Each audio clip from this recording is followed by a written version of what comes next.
auditeurs, nous recevons dans nos studios Monsieur Bongo Raffaello, membre du conseil traditionnel Orungu et porte-parole de la chefferie traditionnelle Orungu, et Monsieur Landry Ondeno Ayemine, membre actif de la chefferie traditionnelle Orungu. Alors, avec eux, nous parlerons de la culture Orungu et nous leur disons déjà merci pour ces différents éclaircissements qui nous apporteront par rapport à ce thème. Tout de suite, nous nous tournons du côté de M. Bongo Raffaello Ruffin, qui est le porte-parole de la chefferie traditionnelle Orungu, pour lui poser la question suivante. Alors, quels sont les traits distinctifs de la culture Orungu, monsieur? Bien, merci. Permettez quand même que je vous remercie de bien vouloir nous accueillir. Ce n'est pas tous les jours que l'on parle de culture. C'est donc une initiative louable et il faudrait que nous l'exprimions ici. Alors, qu'est-ce qui distingue la culture Orungu?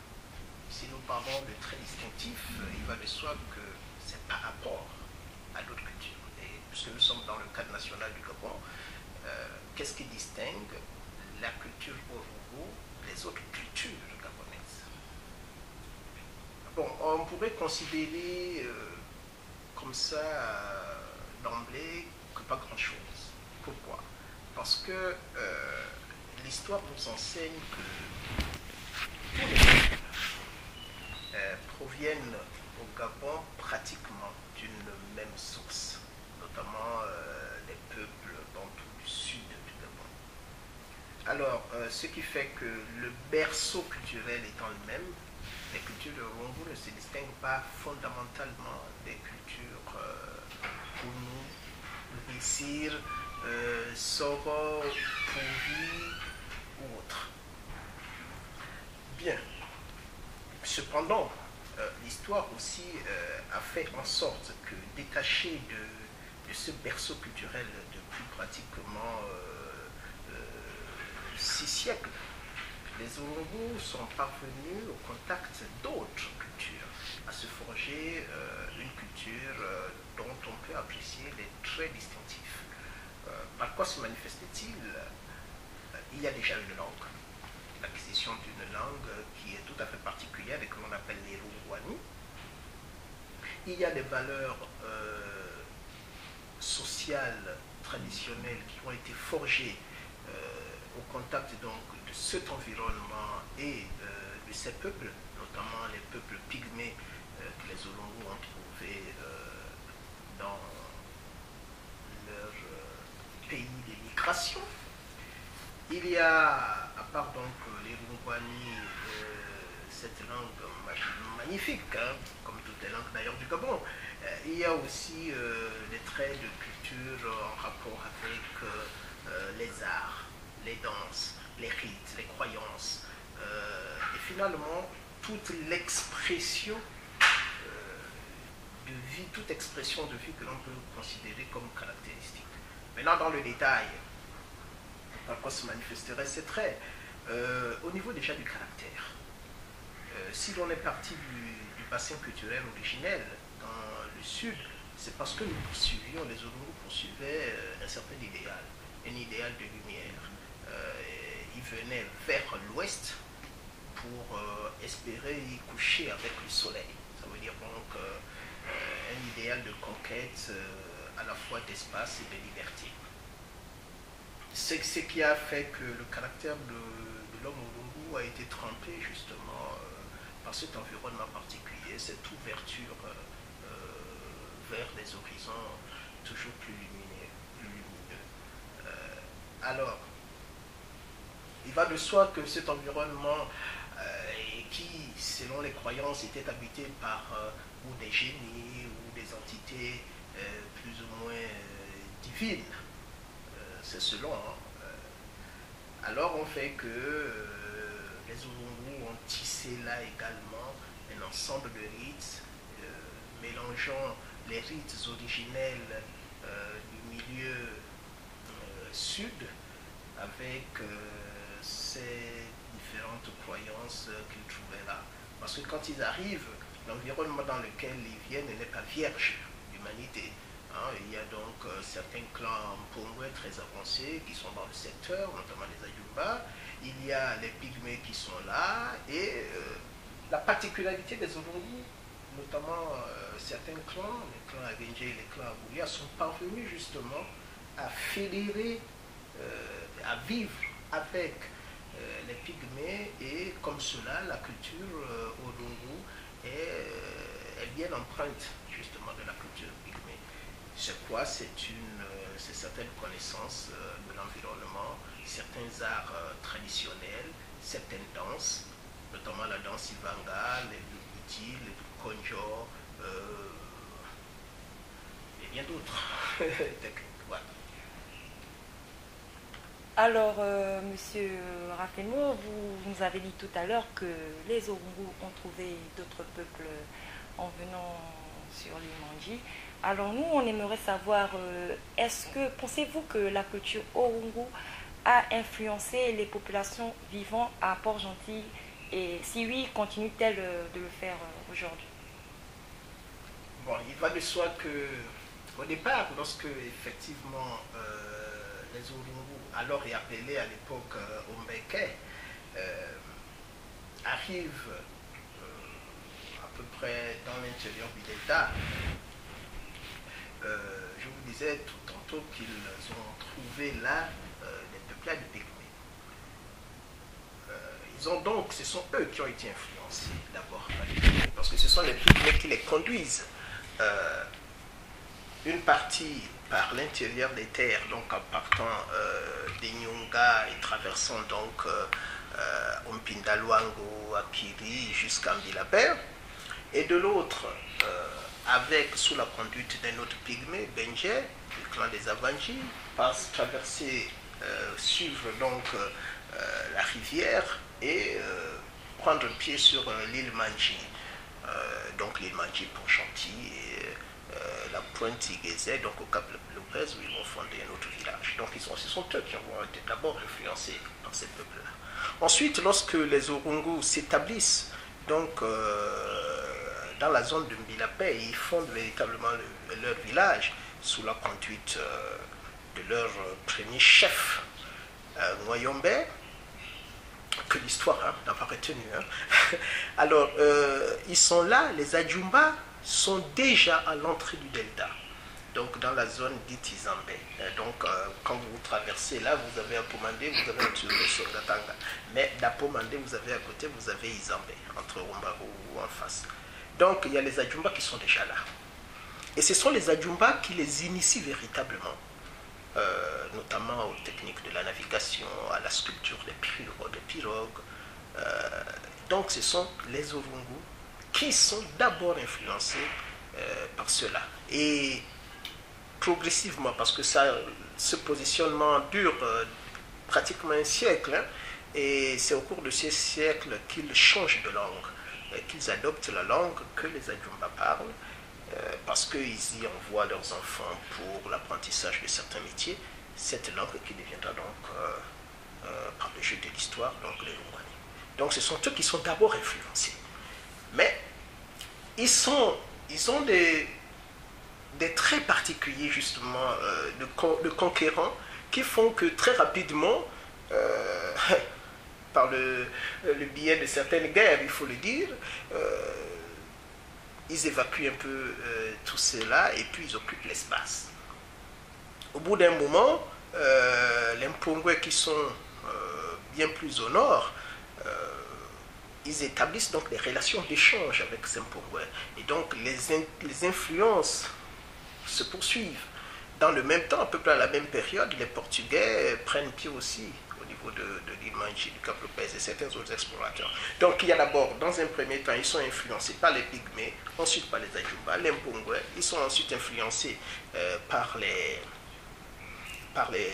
Blancs, comme on dit, sans perdre de vue qu'ils arrivent, comme je vous le disais, avec un certain héritage culturel qu'ils partagent avec les autres peuples du Sud. Voilà.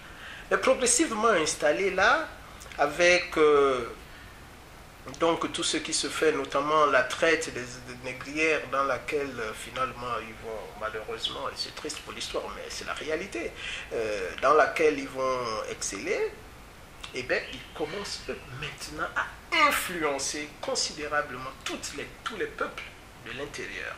Donc notamment les Gallois, les Enenga, les Akélais, et en poursuivant jusqu'au sud. Parce que il faut le dire, c'est là-bas qu'ils se ravitaillaient en esclaves. Donc aujourd'hui, évidemment, l'influence des Olungu est moins perceptible parce que les Olungu sont maintenant moins nombreux, moins conquérants, et l'histoire a fait aussi que, bon, tout évoluant, la fertilité n'est pas très grande chez les femmes Olungu. Et donc, l'île Mandji et plus généralement le département de Benje est davantage peuplé par les populations du sud qui ont continué justement à la suite des Olungu d'émigrer vers l'ouest.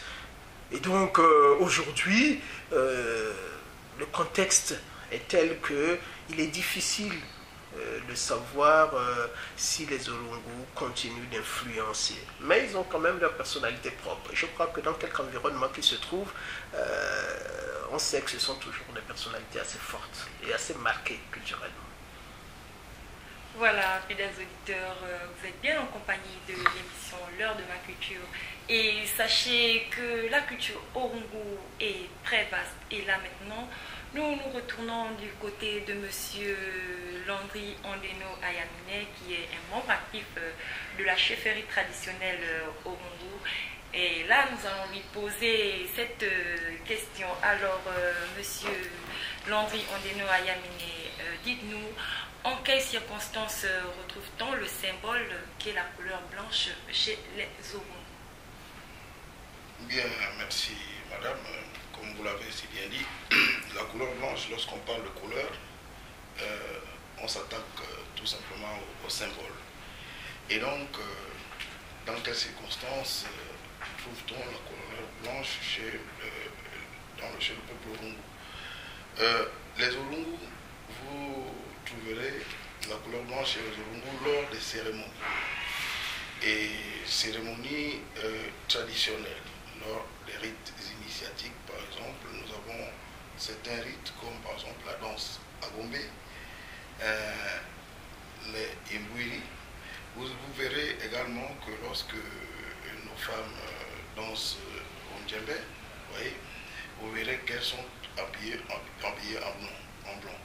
Et donc, vous verrez également, lorsque nous avons un décès d'une personnalité, quand même, une autre personnalité, et donc nous nous habillons en blanc, parce que le blanc ici symbolise un peu la pureté, tout ce qui est pur, et puisque nous voulons que cette personne qui nous laisse s'en aille dans la pureté, et c'est pour cela que nous nous habillons en blanc pour accompagner cet esprit qui s'en va. Mais donc, pour ne pas être long, le blanc, c'est lorsque nous avons des cérémonies, et des cérémonies importantes. Et dans le cadre, par exemple, de la chefferie traditionnelle, vous constaterez, lorsque nous aurons à faire des sorties, que nous serons toujours habillés en blanc. C'est pour symboliser cette pureté, parce que nous voulons fonctionner dans cette pureté-là. Donc, voilà un peu en gros ce que je voulais dire là-dessus. Merci, Monsieur Landry Ondeno Ayamine. Si Monsieur Bongo veut faire quelque chose à ajouter par rapport à cela. Bon, ajouter, il faudrait peut-être apporter certaines précisions. Ce que M. Ondeno Ayamine a dit est tout à fait fondé. Il vous a parlé de pureté, donc ce que le blanc symbolise. Il faut quand même ajouter, peut-être pour la compréhension des uns et des autres, parce que si le blanc symbolise la pureté, ce n'est pas parce que tout simplement c'est blanc et que dès que l'on voit blanc, on voit virginité. Chez les Orungu, le blanc est une couleur particulière en ce que elle est aussi une marque de l'histoire. Il se trouve tout simplement, comme je vous le disais tout à l'heure, lorsque les Orungu viennent à la conquête de l'Ouest, quand ils partent de Mbilapé et finalement font la guerre aux Adjumba, il se trouve tout simplement qu'ils adoptent là un costume particulier, qui est un costume blanc. Parce que tout simplement, ils veulent prendre les Adjumba par surprise et ils veulent se faire passer, ils viennent en radeau et ils veulent se faire passer pour des pélicans.